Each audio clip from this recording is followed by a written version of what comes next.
అండి, welcome back to new updates. AP రాష్ట్ర వ్యాప్తంగా ఉన్నటువంటి రైతులందరికీ కూడా అన్నదాత సుఖీభవ మరియు పీఎం కిసాన్ పథకాలకు సంబంధించి భారీ అప్డేట్ అయితే రావడం జరిగిందండి. ఏపీ ప్రభుత్వం అన్నదాతలకు భారీ ఊరటైతే కలిగించే విధంగా ఒక ప్రకటన అయితే చేసిందండి. ఆంధ్రప్రదేశ్ బడ్జెట్లో 2026కు కీలక ప్రతిపాదన తీసుకొచ్చింది. దీనివల్ల చాలా మంది రైతులకు ఊరట కలుగుతుంది. ఏపీ రాష్ట్ర వ్యాప్తంగా చంద్రబాబు సర్కార్ తీపి కబురును తీసుకొచ్చారు. AP budget 2026లో Annadata Sukhibhava scheme పైన కీలక ప్రకటన అయితే చేశారు. ఆంధ్రప్రదేశ్ ప్రభుత్వం వ్యవసాయ రంగాన్ని బలోపేతం చేసే దిశగా చారిత్రాత్మక నిర్ణయాలు తీసుకుంటూ వెళ్తుంది. అన్నదాత సుఖీభవ పీఎం కిసాన్ పథకం ద్వారా ప్రతి రైతు కుటుంబానికి ఏడాదికి 20,000 రూపాయలు పెట్టుబడి సాయం అందిస్తున్న సంగతి అందరికీ తెలిసిందేనండి. 2026-27 ఆర్థిక సంవత్సరానికి గాను ఈ పథకం కోసం 6,600 కోట్ల రూపాయల బడ్జెట్ను అయితే ప్రతిపాదించారు. సాగు పనులు మొదలవ్వక ముందే రైతులకు ఆర్థిక భరోసా కల్పించడమే ఈ భారీ కేటాయింపుల ప్రధాన ఉద్దేశమని ముఖ్యమంత్రి నారా చంద్రబాబు నాయుడు గారు వెల్లడించారు. అయితే ఇక్కడ ఒక తీపి కబురు అయితే అందించారు. గత బడ్జెట్లో ఈ పథకం కోసం 6,300 కోట్ల రూపాయలు కేటాయించారు. అంటే గత బడ్జెట్తో పోలిస్తే నేటి బడ్జెట్లో అన్నదాత సుఖీభవ స్కీమ్ కోసం అధిక కేటాయింపులు చేశారు. దాదాపు 300 కోట్ల రూపాయలను అదనంగా కేటాయించారు. ఆంధ్రప్రదేశ్ అసెంబ్లీలో ఆర్థిక మంత్రి పయ్యావుల కేశవ్ గారు బడ్జెట్ను 2026-27ను ప్రవేశపెట్టారు. ఈ బడ్జెట్లో రైతులకు తీపి కబురు చెప్పారు. అన్నదాత సుఖీభవ పథకానికి సంబంధించి నిధులపై కీలక ప్రకటన చేశారు.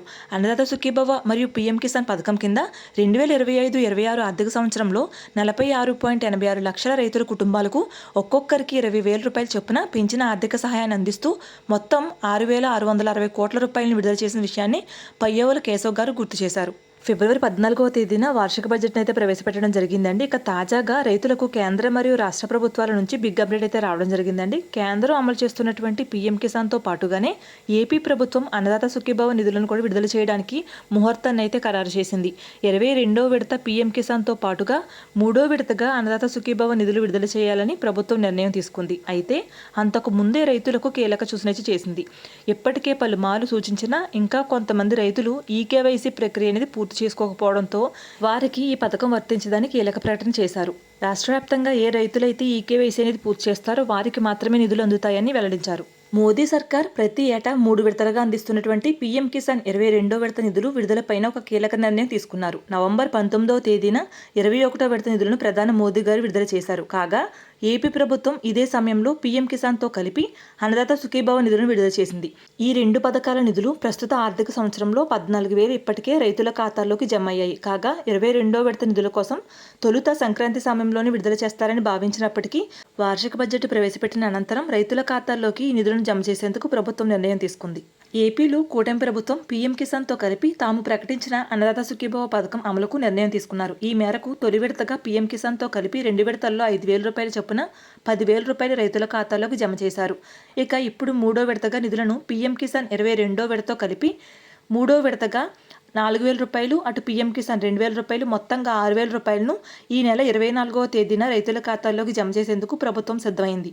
కూటమి సర్కార్ ప్రకటించినటువంటి 20,000 రూపాయలు అన్నదాత సుఖీభవ నిధుల్లో కేంద్రం ఇస్తున్నటువంటి 6,000 రూపాయలు మినహాయింపు ఇచ్చి మిగిలినటువంటి 14,000 రూపాయలు 3 విడతలుగా పీఎం కిసాన్తో పాటుగానే అందించాలని నిర్ణయం తీసుకున్నారు. దీంతో పీఎం కిసాన్ అన్నదాత సుఖీభవ నిధులు కలిపి ఫిబ్రవరి 24వ తేదీనే రైతుల ఖాతాల్లోకి ఒకేసారి 6,000 రూపాయలు డీబీటీ రూపంలో జమ చేయబోతున్నారు. అయితే దీనికి సంబంధించి ప్రభుత్వం మరొక కీలక ప్రకటన చేసింది. రాష్ట్ర వ్యాప్తంగా అధిక మొత్తంలో రైతులు ఈ పథకానికి అర్హతను కోల్పోయారని, ఇప్పటికీ కూడా చాలా మంది రైతులు ఈకేవైసీ ప్రక్రియ పూర్తి చేసుకోలేదని వెల్లడించింది. రాష్ట్ర వ్యాప్తంగా ప్రతి రైతు కూడా ఈ పథకం ద్వారా లబ్ధి పొందాలనే ముఖ్య ఉద్దేశంతో ఈకేవైసీ ప్రక్రియకు గడువు పెంచినట్లు ప్రభుత్వం వెల్లడించారు. ఇక ఈకేవైసీ ప్రక్రియను తప్పనిసరిగా పూర్తి చేసుకోవాల్సి ఉంటుంది. లబ్ధిదారులు కామన్ సర్వీస్ సెంటర్లో బయోమెట్రిక్ ఆధారిత ఈకేవైసీ కూడా చేయించుకోవచ్చు. లేదంటే పీఎం కిసాన్ పోర్టల్లోనూ ఆధార్ ఓటీపీ ద్వారా ఈ ప్రక్రియ పూర్తి చేసుకోవచ్చు. పీఎం కిసాన్ యాప్లో ముఖ గుర్తింపు ద్వారా కూడా మీ ఫోన్లోనే ఈ ప్రక్రియ పూర్తి చేసుకోవచ్చు. మరోవైపు కొత్తగా అమలు చేసినటువంటి జీఎస్టీ 2.0 సంస్కరణల ద్వారా వ్యవసాయం అనుబంధ రంగాలకు సంబంధించి ఉత్పత్తులు, వ్యవసాయ పరికరాలు, ట్రాక్టర్లపై పన్నుభారం గణనీయంగా తగ్గింది. దీనివల్ల రైతులకు ప్రత్యక్షంగా లాభం చేకూరుతుంది. పశు సంపదకు పొంచి ఆరోగ్యపరమైన ప్రమాదాలను తగ్గించే దిశగా పశు బీమా పథకం అమలుకు మేము నిరంతరం ప్రాధాన్యత ఇస్తున్నామని, పశు వైద్య సేవలను మరింత బలోపేతం చేయడానికి కొత్త పశు వైద్య భవనాల నిర్మాణానికి 20 కోట్ల రూపాయలు బడ్జెట్లో కేటాయించినట్లు మంత్రి పయ్యావుల కేశవ్ గారు వెల్లడించారు. అదేవిధంగా మత్స్యకారుల సేవా పథకంలో వారి యొక్క సహాయాన్ని 10,000 రూపాయల నుండి 20,000 రూపాయలకు పెంచామని మంత్రి వెల్లడించారు. ఇక ఈ అన్నదాత సుఖీభవ మరియు పీఎం కిసాన్ పథకాలకు సంబంధించి ప్రభుత్వం కొన్ని కొత్త మార్గదర్శకాలను అయితే విడుదల చేయడం జరిగిందండి. ఇక ఏపీ ప్రభుత్వం అన్నదాత సుఖీభవ పథకం ద్వారా రైతుల ఖాతాలోకి డబ్బులు జమ చేయాలంటే రైతులకు కొన్ని అర్హతలు కలిగి ఉండాలని వెల్లడించారు. రైతు ఖచ్చితంగా ఏపీ రాష్ట్రానికి చెందిన వారై ఉండాలి. అదేవిధంగా వారికి 5 ఎకరాల లోపు భూమిని అయితే కలిగి ఉండాలి. దరఖాస్తుదారుడి యొక్క వయసు ఖచ్చితంగా 18 సంవత్సరాలు నిండి అయితే ఉండాలి. పట్టాదారు పాస్ పుస్తకం పొంది ఉండాలి. అదేవిధంగా రైతుకు పంట వివరాలను నమోదు చేసి ఉండాలి. ఆధార్తో పాటు రైతు యొక్క పేరు కూడా లింక్ అయి ఉండాలి.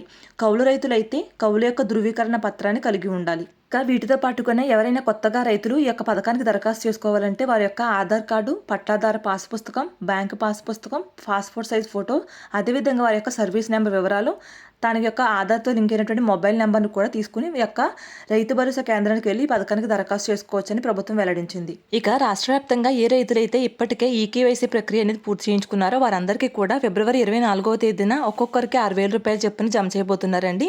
ఏపీ ప్రభుత్వం మరొక ముఖ్యమైన నిర్ణయం అయితే తీసుకుందండి. రైతులు పట్టాదార ఆధార్ సీడింగ్ మీద సేవా ఛార్జీ మినహాయింపిస్తూ నిర్ణయం అయితే తీసుకుందనమాట. వెబ్లైన్ రికార్డుల్లో తప్పుల కారణంగా ఏపీలో ఇప్పటి వరకు కూడా 5.44 లక్షల మంది రైతులకు ఈ అన్నదాత సుఖీభవ పథకం లబ్ధి నిలిచిపోయింది. ఈ నేపథ్యంలో ఆ రైతుల యొక్క రికార్డుల సవరణ కోసం సేవా ఛార్జీ మినహాయిపిస్తూ నిర్ణయం తీసుకుంది. ప్రతి సవరణకు మీ సేవా కేంద్రంలో 50 రూపాయలు సేవా ఛార్జీ అనేది చెల్లించాల్సి ఉంటుంది. అయితే 5.44 లక్షల మంది రైతులకు 2.72 కోట్ల సేవా ఛార్జీని మాఫీ చేస్తూ ప్రభుత్వం ఉత్తర్వులు జారీ చేసింది. ఆధార్ కార్డు నంబర్ తప్పుగా మ్యాపింగ్ కావడం, ఒకే ఆధార్ నెంబర్ ఒకరికంటే ఎక్కువ మంది పట్టాదారులకు అనుసంధానం కావడం, భూమికి ఆధార్ కార్డు అనుసంధానం కాకపోవడం వంటి కారణాలతో అన్నదాత సుఖీభవ పథకం లబ్ధి అందలేదు. పథకానికి అర్హత ఉన్నప్పటికీ ఈ సాంకేతిక కారణాలతో వీరికి అన్నదాత సుఖీభవ పథకం లబ్ధి అందడం లేదు. ఈ నేపథ్యంలో రికార్డుల సవరణకు ఏపీ ప్రభుత్వం సిద్ధమైనట్లు సమాచారం ఇచ్చారు. ఈ క్రమంలోనే రైతుల పట్టాదార పాస్ పుస్తకం, ఆధార్ సీడింగ్పై సేవా ఛార్జీ మినహాయింపిస్తూ రైతులకు శుభవార్త ప్రకటించారు. అయితే రైతులకు ఈ సేవా ఛార్జీ మినహాయింపు అనేది కేవలం అన్నదాత సుఖీభవ పథకానికి మాత్రమే వర్తిస్తుంది. పీఎం కిసాన్ పథకానికి వర్తించదు. ఈ అన్నదాత సుఖీభవ పథకానికి సంబంధించి ఆయా రైతుల రికార్డులను సవరించిన అనంతరం వీరందరినీ అన్నదాత సుఖీభవ పథకం అర్హుల జాబితాలో చేర్చుతారు. దీంతో పథకం లబ్ధి పొందేందుకు అవకాశం కలుగుతుంది. అలాగే గత ప్రభుత్వం పెండింగ్లో పెట్టినటువంటి 1,674.47 కోట్ల ధాన్యం బకాయిలను ప్రస్తుతం ప్రభుత్వం పూర్తిగా చెల్లించింది. దీనివల్ల వేలాది మంది రైతులకు ఆర్థికంగా పెద్ద ఊరట లభించింది. పాత బకాయిలు తీరడంతో అన్నదాతలు కొత్త ఉత్సాహంతో సాగు పనులు చేసుకుంటున్నారు. రైతు సంక్షేమం పట్ల ప్రభుత్వానికి ఉన్న చిత్తశుద్ధిని ఈ నిర్ణయం నిరూపిస్తుంది.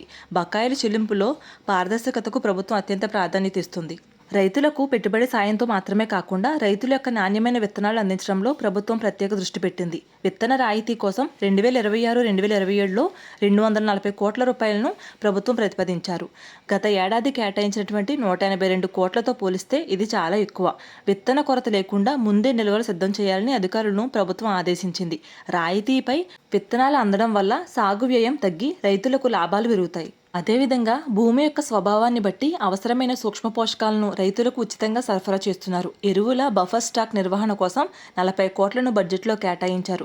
రసాయన ఎరువుల వాడకాన్ని తగ్గిస్తూ సేంద్రియ వ్యవసాయాన్ని ప్రోత్సహించేలా రైతులను చైతన్యపరుస్తున్నారు. పొలం పిలుస్తోంది కార్యక్రమం ద్వారా వ్యవసాయ నిపుణుల క్షేత్రస్థాయిలో సలహాలు అందిస్తున్నారు.